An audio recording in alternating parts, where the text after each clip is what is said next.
Have you ever trusted someone so completely that you'd sign away everything without even reading the fine print, just because you believed they'd never betray you? I did. My name is Alex Ace Ramirez. You might remember me from my years on the mound. Fastballs, strikeouts, roaring stadiums. But nothing in baseball ever prepared me for the call I received one quiet morning in Tokyo. I was coaching a charity series thousands of miles from home when my wife of 16 years called to say she'd sold our lakehouse in upstate New York and had left me for her personal trainer. She laughed when she said it as if it were a punchline, but there was one detail she hadn't counted on. I don't throw wild pitches. Not in business, not in life. What happened next wasn't revenge. It wasn't rage. It was something far more powerful. Preparation, principle, and a quiet kind of justice. If you've ever been underestimated, if you've ever been betrayed when you were at your calmest, this story is for you. Stick around. And if you've ever learned a hard truth the smart way, hit like, leave your story in the comments, and subscribe, because this is only the first inning. The call came on a Tuesday afternoon in Tokyo.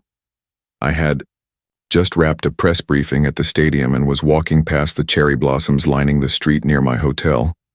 My phone buzzed, and when I saw Sierra's name flash on the screen, I instinctively smiled. We hadn't talked much since I left for the international coaching exhibition, but I figured she wanted to catch up. Maybe ask how the charity event was going or how the team was shaping up. But what I heard instead silenced me. "Hey, Ace," she said breezily, using the nickname the world had given me before she ever knew me. "I wanted to let you know. I've sold the lakehouse. The buyer signed yesterday. Cash offer, no fuss. I figured since you're always traveling you wouldn't mind." She said it with a laugh like she was telling me we were out of almond milk. Then she added, "And I'm leaving. Jackson and I are starting fresh. We've signed the lease for the new space in Miami. It's happening, Alex." I didn't speak right away. The hum of the city blurred around me. My hand tightened around the phone, but my voice stayed even. "Interesting," I said quietly. "When exactly did the sale close?" There was a pause, a slight hitch in her voice. "Yesterday morning," she replied, cautious now. "Got it." That was all I gave her. I didn't ask why. I didn't yell. I didn't accuse. And that silence, it unnerved her. She waited, probably expecting the kind of scene she'd rehearsed for. Rage, pleading, anything that confirmed I was the man she used to know. But I wasn't that man anymore. I ended the call as I stepped into the lobby, nodded at the receptionist, and took the elevator up to my room. I placed the phone face down on the desk, opened my laptop, and entered a password only 2 people in the world knew. Me and my attorney, Marta Jennings. The moment I typed it, the screen filled with legal documents, contracts, asset reports, and one particular folder labeled Ramirez Legacy Trust. Inside it was the deed to the lakehouse, my sanctuary. Not hers, not theirs. The house sat on 32 acres of pinewood property along the southern edge of Lake George. I bought it the year I retired, put in sweat equity with my own hands, stripped the floorboards, built a fire pit from stone, even replaced the plumbing in winter with frostbitten fingers. It was mine not just legally but soulfully. It was the one place in the world that hadn't asked anything from me, and I was never going to let it go. What Sierra didn't know, or didn't remember, was that 11 months ago, during what I had framed as a mortgage restructuring session, I had transferred ownership of the property into an LLC under my full control.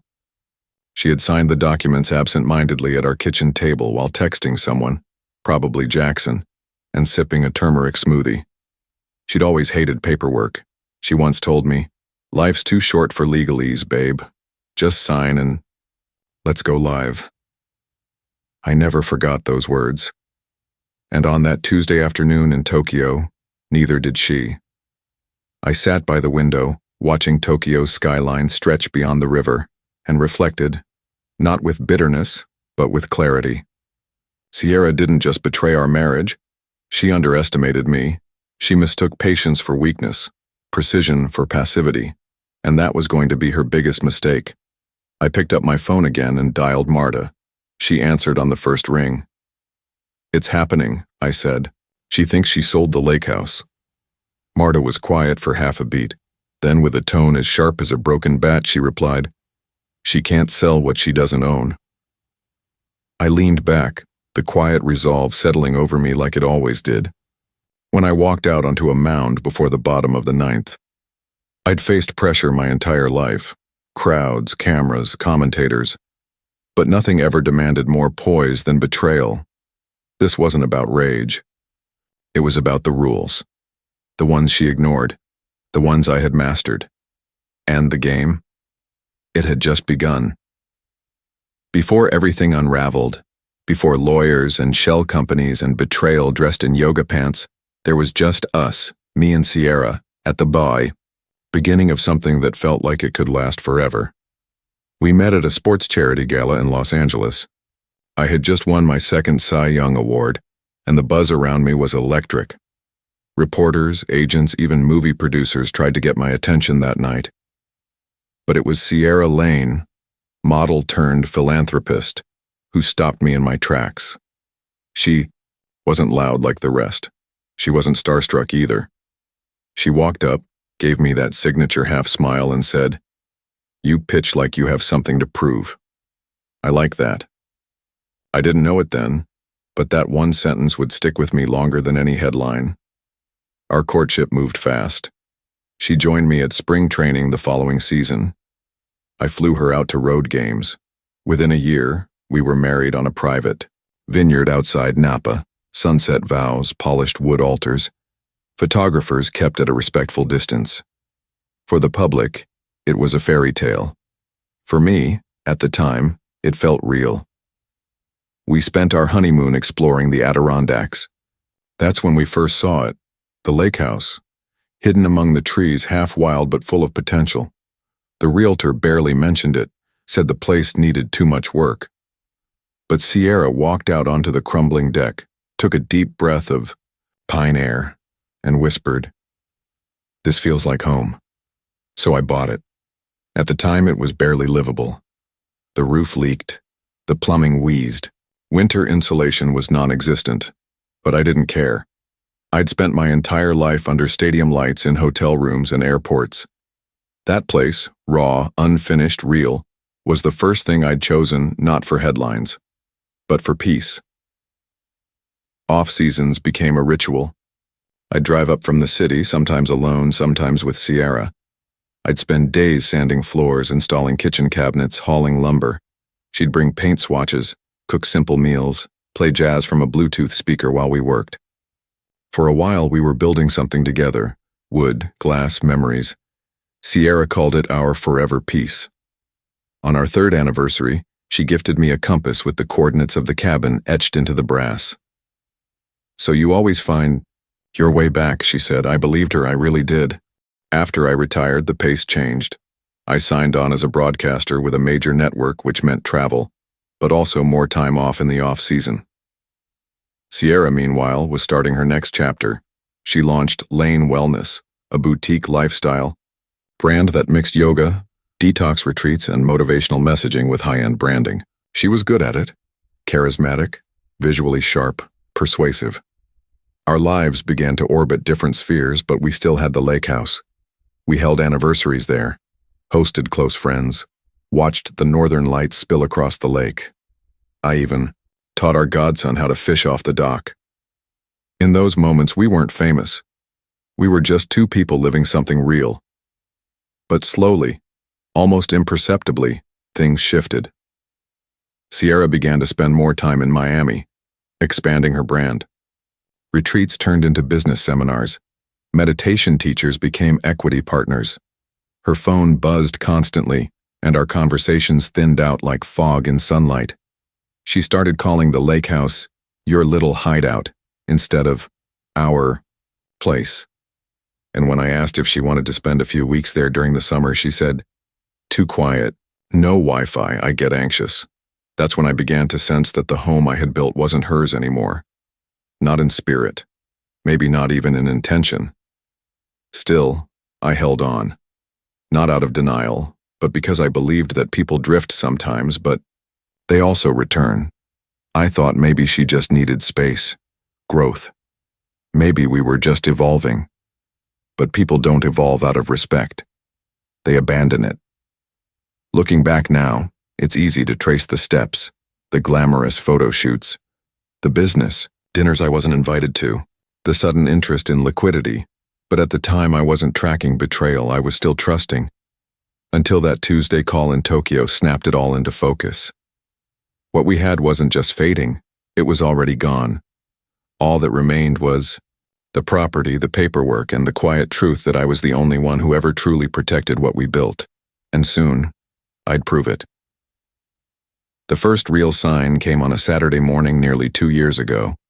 I'd just finished recording a segment for a sports docuseries when I walked into our downtown condo to find Sierra in workout gear, already dripping with sweat, eyes glowing in a way I hadn't seen in months. "Met someone incredible today," she said, brushing past me toward the kitchen. "He runs a private yoga coaching program. Says I have natural alignment." I smiled, nodded, asked the polite questions. Jackson Trent. That was his name. He had the kind of body that looked like it was built for Instagram and a voice that sold self-help fantasies to bored CEOs. I dismissed it at first. People like Jackson came and went, handsome distractions, fast-talking grifters who fed off attention. But Sierra was hooked. Not romantically at first, at least not that I could see. No, this was professional obsession. Within 3 months, he wasn't just her trainer. He was her creative advisor. She claimed he had vision. He started appearing in her social media posts, on her business flyers, even joining her on wellness retreats in Tulum and Sedona. Meanwhile, the silences between us grew longer. When I asked her about expenses from our joint account, first $200 for a studio audit, then $4,000 for consulting materials, she waved me off with the same condescending tone I used to get from rookie pitchers who thought they didn't need coaching. "It's a business investment, Alex," she'd say. "You wouldn't understand." She was right about one thing I didn't understand, but not in the way she meant. I didn't understand why someone who once cried with joy at a handwritten anniversary note now barely looked up from her screen when I entered a room. I didn't understand how Forever Peace had turned into quarterly strategy meetings with men in tank tops and forced smiles. But I didn't confront her. Not yet. I've played enough games in hostile stadiums to know emotion is rarely your ally, and timing is everything. So I watched, listened, remembered, and I planned. I called Marta, my attorney, under the pretense of updating my estate plan. I told her plainly, I want the lakehouse protected, fully and quietly. We set up a Wyoming LLC under a legacy trust, layered beneath my broadcasting business, structured in a way that would look like refinancing paperwork to anyone who skimmed the documents. Marta handled everything. She's been in my corner since my first arbitration case with the league. She knows how I work, patient, quiet, surgical. 2 weeks later, I handed Sierra a folder of documents at the breakfast table. Part of the studio refinancing, I explained. We're aligning assets for liability protection. She didn't even look up. Just signed where the post-it flags pointed, barely pausing between texts.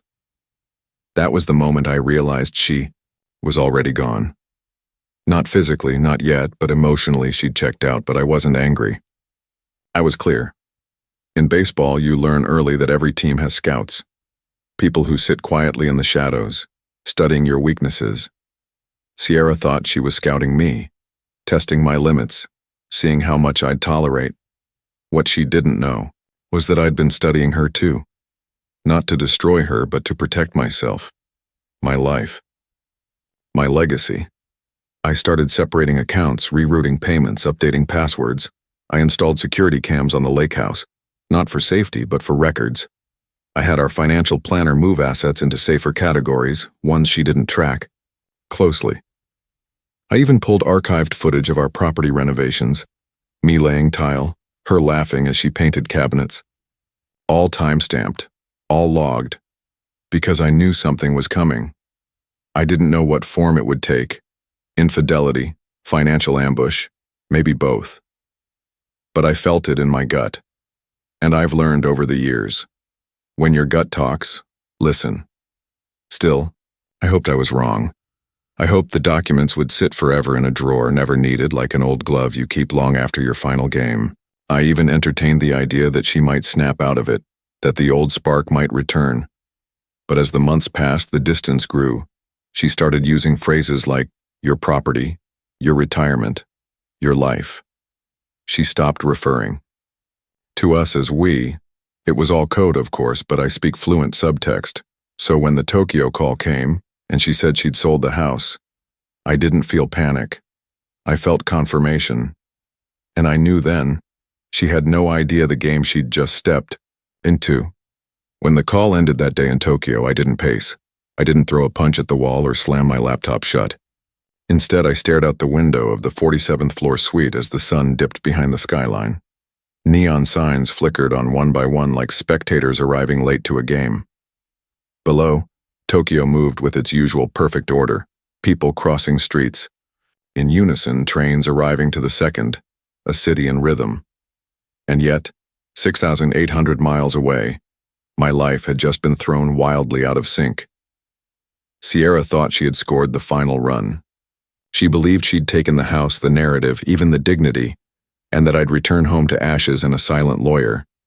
But what she didn't know, what she never cared to learn, is that I didn't spend decades competing at the highest levels of baseball without mastering the long game. The moment she ended the call, I opened my laptop and pulled up the encrypted folder that Marta and I had put together months earlier. Inside were the documents that would dismantle her entire illusion, ownership filings, LLC, trust structure, legal memos, all filed, all time-stamped, all airtight. I sent Marta a quick message. Subject urgent, fraudulent sale attempt. Body. Sierra claims to have sold the lakehouse. Please initiate block on all title transfers immediately. Loop in Lisa from records office. Within 5 minutes she responded, already in motion. She doesn't own what she thinks she does. I leaned back in the chair, taking in that single truth. Sierra didn't just betray me emotionally. She tried to erase me from the one place that meant something. She thought I'd been so busy calling games and shaking hands in corporate boxes that I hadn't been watching. But I always watch. What she didn't understand was that the cabin wasn't just property. It was sacred ground. I'd lost games. In that house, cried in its shadows, laughed with people I'd loved, and even buried my dog under the old oak tree. You don't just steal that. You don't just erase that with a forged signature and a bottle of champagne. And yet, that was exactly what she thought she'd done. The next morning, I met with my Tokyo legal contact, who was also a liaison for foreign property holders. She helped ensure that every digital record linked to the trust was updated and monitored. We flagged the county's database back in New York for attempted fraud. I didn't cancel my meetings. I didn't leave the press event early. I shook hands, signed jerseys, and smiled for cameras, while quietly preparing to dismantle the scheme that had been hiding in plain sight. 3 days later, I boarded the flight home. 11 hours of silence, high above the clouds, with nothing but my thoughts and a folder full of digital weapons. When I landed in New York, Marta was already waiting for me via secure call. The buyer's name is Malcolm Trent, she said. Jackson's cousin. They formed a shell company 2 months ago. Their plan was to buy the house under market, flip it quickly, and pocket the difference before you returned. I nodded slowly. Classic bait and flip. Exactly, she replied. Except it's illegal if you never had the right to sell the property. And Sierra didn't. It's yours. Legally. Irrevocably. I thought of Sierra's voice on the phone. That confident, practiced tone. She thought I'd crumble, or lash out. She was ready for chaos, not for clarity. That was her mistake. I rented a car at the airport, quiet black sedan, no attention, and drove north. Past the city noise, past the last Starbucks, up into the quiet woods where cell service drops and real things live. I rolled the window down as I got closer to the lake house, letting the scent of pine and soil fill my lungs. I pulled into the driveway just after sunset. There it was.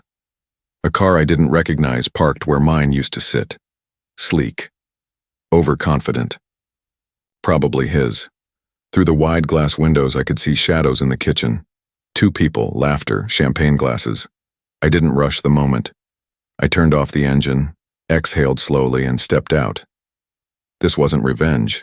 This was the return of the rightful owner. The front door wasn't locked. That detail struck me before I even stepped inside. The house I had built, repaired, insulated, and protected, wide open to anyone. No caution, no respect. Just the casual carelessness of people who thought they'd already won. As I crossed the threshold, I heard laughter. Light, careless, and unmistakably hers. Sierra. And a man's voice. Deeper, younger, full of that forced confidence that always comes before a fall. I followed the sound past the entryway, past the gallery wall of old photos she hadn't taken down. Photos of us, fishing, painting, standing on that same porch at sunset. They looked like someone else's life now. The kitchen was glowing with low pendant lights.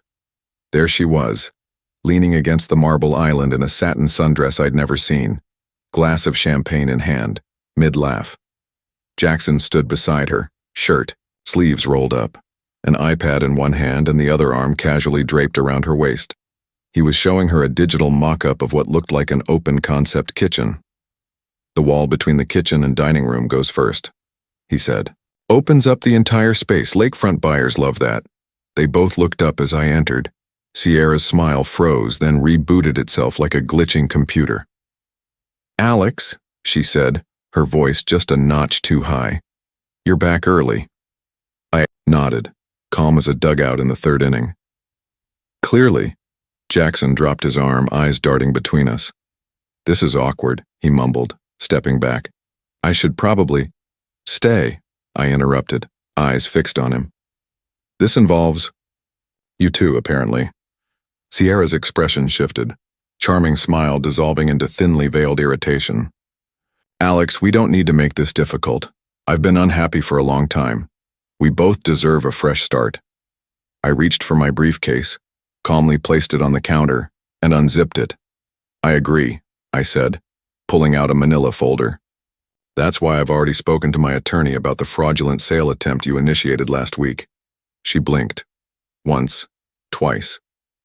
What are you talking about?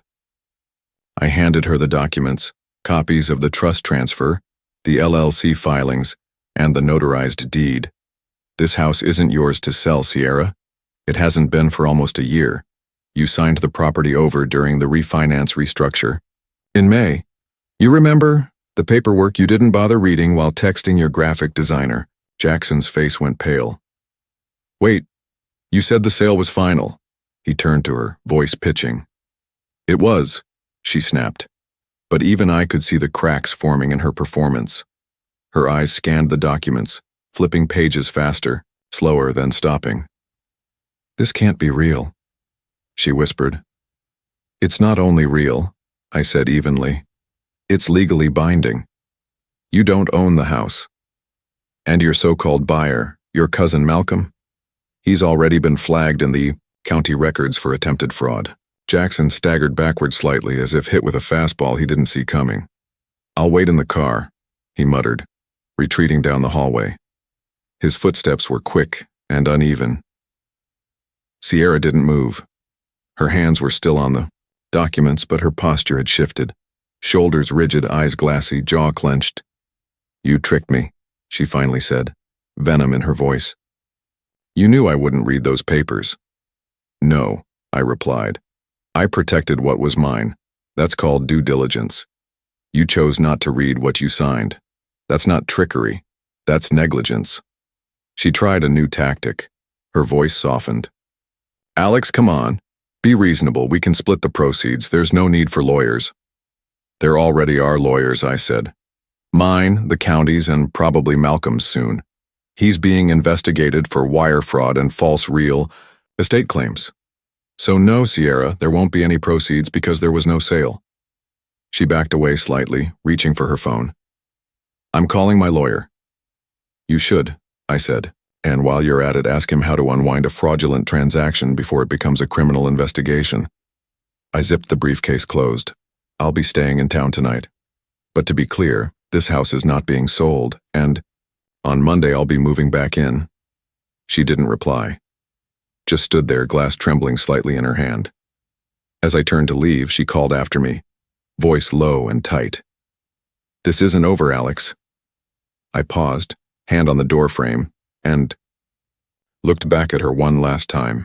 The woman who had once whispered coordinates into a compass now stood blinking under the weight of her own carelessness. Actually, I said quietly, I think it is.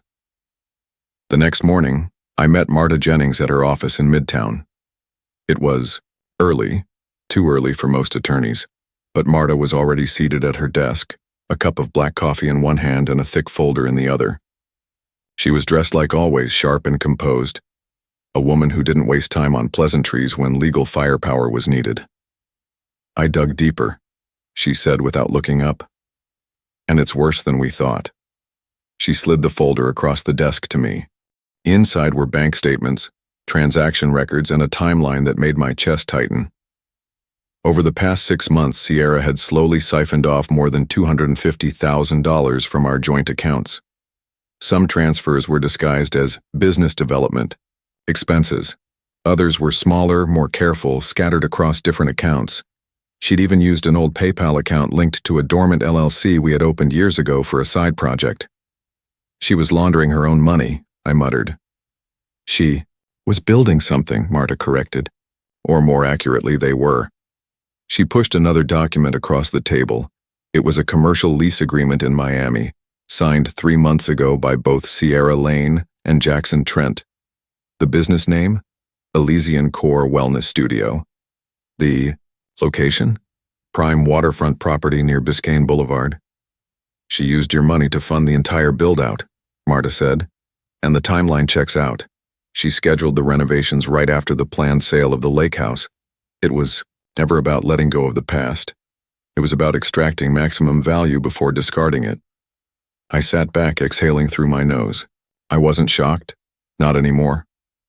But something inside me shifted. This wasn't just about betrayal of trust. This wasn't just her falling for someone younger, flashier. This was intentional. A premeditated scheme to liquidate the legacy I had built, and then spin the narrative as if it were some mutual divorce, some inevitable divergence of souls. She had weaponized affection, turned marriage into a platform, me into a sponsor, and she thought I wouldn't notice. Marta reached for another paper. One more thing. The buyer of the lake house, Malcolm Trent. His real name is Connor Malcolm Trent. No real estate license. No business credentials. We traced his company, Equinox Development Holdings, back to a mailbox in Coral Gables. It's a shell, Alex. Set up a month before the alleged purchase. Jackson signed off as the consulting architect on their pitch deck. Of course he did. They were going to flip the property, she continued. Buy it cheap while you were overseas, fast-track a gut renovation, and sell it for double the value before the next spring. You were the only obstacle, and she thought you wouldn't know until it was too late. They thought I wouldn't care, I said flatly, that I was too distracted or too passive. They underestimated you, Marta said, like most people do when the noise is gone and the strategy begins. I nodded, then asked the only question that mattered. What are my options? Legally? You're in an excellent position. The trust is solid. You can initiate fraud proceedings. The wire transfers alone open a path for criminal charges. If you want to pursue full restitution, you'll have leverage, but... She paused. You don't want to see her in jail. It wasn't a question. She knew me. She knew that justice wasn't about punishment. It was about clarity, boundaries, and reclaiming dignity. You're right, I said, but I also won't let this slide. She tapped a pen against the folder. Then we go with leverage, a clean settlement. We propose terms she can't deny without legal exposure. You take back the property, recover what you can, and walk away before she burns anything else down. I looked out the office window toward the skyline, remembering, the last time I brought Sierra here, she had worn a white blazer and taken selfies in the reflection of the glass. She always wanted to look like she was 10 steps ahead, but that was the difference between us. She played for perception, I played for position. Do it, I said finally. Draft the offer. Marta closed the folder and reached for her keyboard. Then let's give her one final choice. Accept the terms or face the innings she never trained for. By the time Marta finished drafting the settlement offer, it was past sunset. The city below her office had shifted from daytime urgency to a calm, electric hum. But inside her conference room, the energy was clinical, precise. Every clause, every paragraph had purpose. This wasn't about revenge. It was architecture. Legal geometry designed to contain chaos. We proposed 3 things. First, Sierra would return 70% of the funds she had withdrawn from our joint accounts, roughly $175,000. Second, she would formally waive any current or future claim to the lakehouse, including its improvements, value appreciation, and rental potential.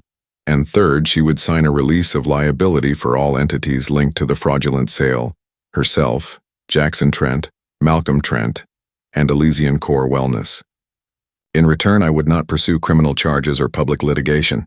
No headlines, no courtroom drama. Just a clean break. It was by every measure a generous offer, and I knew she'd reject it. Sure enough, 2 days later, Marta forwarded me the response from Sierra's attorney, a new name, someone out of Miami with a flair for overconfidence. The email was short, sharp, and arrogant. My client disputes the validity of your trust structure and intends to assert her rightful ownership in court. Any threats of legal action will be considered harassment. We are prepared to escalate. I didn't even blink. That was the opening bluff. I'd seen it on the field 100 times before. A pitcher winding up like he's going to hurl fire, only to realize too late he's out of velocity. I smiled quietly and told Marta to proceed to phase 2. That same afternoon, I contacted a trusted PR consultant, someone who had helped me navigate media storms in my career more than once. We didn't release a statement that would have been too loud, too obvious. Instead, we seeded a subtle leak through an industry podcast, unconfirmed rumors about a high-profile athlete being targeted in a fraudulent property sale involving shell companies and misuse of marital funds. No names, no accusations, just smoke, and smoke travels fast. Within 24 hours, Sierra's influencer followers began speculating. Her comment section shifted from heart emojis to cautious questions. What's going on with the house? Is this about that property in New York? Did you and Jackson really open a company together? By day 3, Jackson had gone silent. His motivational quotes dried up. His gym live streams vanished. And Sierra? She did what she always did under pressure. She performed.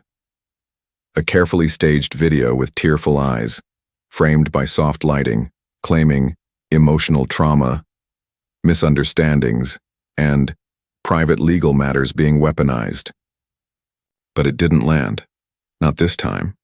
Because the truth was stronger than the algorithm. That night, Marta received another email, this time from a different Miami law firm. We are now representing Ms. Lane. She would like to reopen discussions regarding settlement. There was no mention of fraud, no more talk about disputing the trust, just a vague desire to find a peaceful and dignified resolution. I didn't reply right away. I let it breathe. Instead, I focused on securing everything. Marta filed a motion to freeze remaining joint accounts. We initiated title holds in both New York and Florida. I contacted our former financial planner and closed every lingering co-managed portfolio. Systematically, I was untangling 15 years of shared infrastructure. Then came the phone call. I was standing on the cabin deck, coffee in hand, watching morning mist rise off the lake when my phone buzzed. Caller ID, Sierra Lane. For a moment, I considered letting it go to voicemail, but curiosity won. Alex, she began, voice low, more careful than I'd heard in months. Can we talk? We're talking. I didn't know it would go this far. You didn't think it would get caught, I corrected. A long pause. I just wanted out, she said finally. I wanted to start something of my own. You could have started over without stealing what we built, I replied. She tried one last swing. Jackson said we'd be able to flip the house, that you'd be too busy to notice. I let that hang in the air. Then tell Jackson, I said slowly, that his cousin Malcolm has 48 hours to withdraw the purchase offer, or he'll be named as a co-conspirator in a multi-state real estate fraud case. You wouldn't. I already have. Silence. I'll have my lawyer call Marta, she said. Maybe we can agree to the terms. I hung up without another word, not in anger, but in finality. Sierra had played her hand, and now she was holding nothing but debt and distance. The game was nearly over, and I was still pitching. A week later, we sat across from each other in the sterile stillness of Marta's conference room. Sierra arrived with a new attorney, a younger man in an expensive gray suit who looked like he belonged more in a talent agency than a courtroom. He fidgeted with his tablet as if swiping through contracts would somehow alter reality. Sierra didn't look at me. She stared at the polished table, hands folded neatly, every part of her carefully curated, hair perfect, makeup soft, outfit somewhere between boardroom and apology. Marta opened the meeting with no preamble. Before we begin, she said, her voice steady as always, we'd like to enter 3 items into the record. She slid 3 documents across the table, each one heavier than its weight in paper. The first, the irrevocable trust deed transferring full ownership of the lakehouse to Ramirez Legacy LLC. The second, forensic bank statements tracking every unauthorized withdrawal from our joint accounts. And the third, the final nail, and you. Affidavit signed by Malcolm Trent, admitting to his involvement in the shell company scheme, implicating both Sierra and Jackson. Sierra's lawyer skimmed the documents, and with each line, the illusion in his eyes faded. He whispered something to her, too low for me to hear, but the meaning was clear in her stiffening posture. We're prepared to settle, he announced after the whispering stopped. Marta nodded, already expecting it. Our terms remain the same, she replied. Ms. Lane returns $175,000 in misappropriated funds. She waives all current and future claims to the lakehouse and any entity tied to Ramirez Legacy LLC. Mr. Ramirez waives any pursuit of criminal charges, including but not limited to wire fraud, property fraud, and misrepresentation. And, if I refuse? Sierra asked softly, her voice breaking the tension for the first time. Marta didn't blink. Then we proceed. Civil court first, criminal next. And based on the records, we'll likely see convictions for all 3 involved parties. That includes your business partner. Sierra looked at me for the first time since I'd entered the UI room. Her eyes searched for something, maybe mercy, maybe old affection, but I gave her neither. Only silence. Her face shifted, jaw tightening, lashes blinking a little too fast. Then without a word, she picked up the pen and signed. I signed. Second. Calm. Certain. The moment her name met the paper, it was over. Not with fireworks, not with screaming, just ink on a page and the final echo of a once-trusted voice falling silent. The lakehouse was mine. Again, and without question. The stolen money was already in a holding account pending transfer. And the business she built? On betrayal? Now just a liability too public to salvage. I didn't gloat, didn't speak. I stood, buttoned my jacket, and walked out. The days that followed felt quieter than I expected. No press storm, no viral scandals, just slow, deliberate finality. I returned to the lakehouse alone, replaced the locks, installed new security, walked through every room not to look for what had been taken, but to reintroduce myself to what remained. The cabin needed repairs. Water damage in the guest bathroom, cracked tiles in the kitchen. But I didn't mind. Fixing things felt honest, familiar, something that still responded to effort.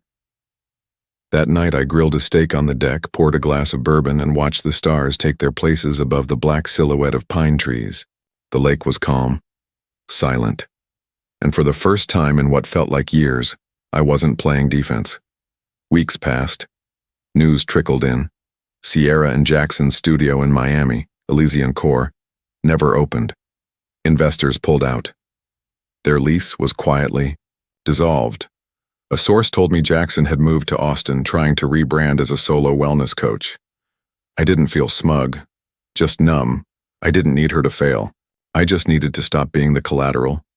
Eventually, I made renovations to the house, new flooring, hurricane-grade windows, reinforced foundation.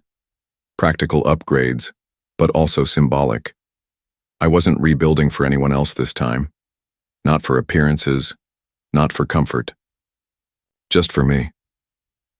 And when spring came, I found myself rising early, coffee in hand, walking down the same dock where we once toasted anniversaries and promises. I stood at the edge, toes over wood, breath rising with the mist, and felt something unfamiliar. Peace. The real kind, not the marketing version. Because what Sierra never understood was that justice doesn't always wear a uniform or swing a gavel. Sometimes it just quietly takes back what's rightfully yours. Looking back now, it wasn't the betrayal that surprised me most. It was how coldly calculated it all was. The fake buyer, the hidden accounts, the silent extraction of everything we'd built together. But in the end, it wasn't just the legal documents or trust structures that saved me. It was the decision to stay calm, to prepare, to protect what mattered long before anyone tried to take it. You don't need to be famous to be targeted. You just need to have something someone else wants, whether it's your peace, your legacy, or your name on a deed. If you're a man over 50 listening to this, hear me clearly. Love with your whole heart, but don't hand over your blind trust. Keep records. Ask questions. Don't apologize for reading the fine print. That's not paranoia. That's wisdom earned through fire. Because in a world where loyalty can be leveraged and appearances can be weaponized, your only real power is foresight, and when betrayal finally knocks, let it find you ready, not reactive. If you found something in this story that made you pause, reflect, or remember your own version of this, share it below. Hit like, subscribe, and drop your story in the comments. Your experience might be the lifeline another man needs today.